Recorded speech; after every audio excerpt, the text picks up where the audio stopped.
All right, so a really good example of this, and I don't know if you can dig up the article or not. I can't remember which magazine it was, um, but it was right when Avicii's song Levels came out. And then I think a few months later, and maybe I have the order reversed, so this isn't some kind of official statement or anything like that. But I think a few months later, Flo Rida used the same sample as Avicii in a track he had, and I think the editor, the person who was reviewing the two tracks, being that they used the same vocal sample, had said Avicii's track really sounded slower and more weighted down, whereas the Flow Rider track seemed a lot punchier and lighter. And this goes back to what I was just talking about how your mind filter color sounds, how your ears perceive sounds. What sounds good as a lonely soloed kick on a sample site may not sound that good in the context of your track. And that's when my understanding of it really developed, because at that time I was like, no commercial music, or at least no like pop commercial, and that's when EDM was sort of in a different spot. So Avicii was about as far as I would take it, and of course I'd be on his side because he's kind of in the family of EDM.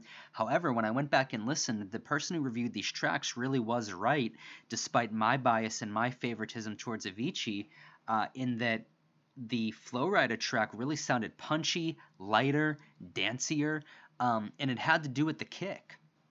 I think it had to do with the mix down as well, but it really showed me that the right kick can make all the difference in the world. And it's not to take anything away from Avicii. Clearly, a good tune is a good tune, and even if you don't pick the exact perfect kick, you'll usually be okay as long as you don't get it 100% wrong, which is pretty hard to do.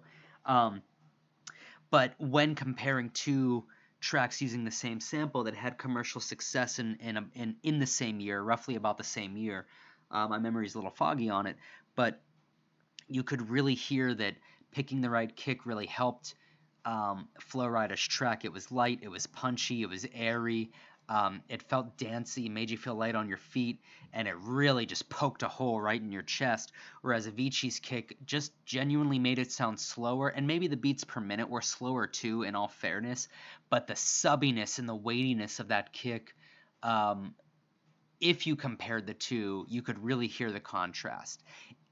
If you never compared them and you just read about it, you probably wouldn't get it. But I went and I lined the two up, and I A-B'd the two. I went back and forth between the two, and it was crazy how correct the reviewer was on that. So keep that in mind. Just because a kick sounds good, or like, oh, listen to the bass in that kick, the subbiness of it, that's not necessarily always a good thing.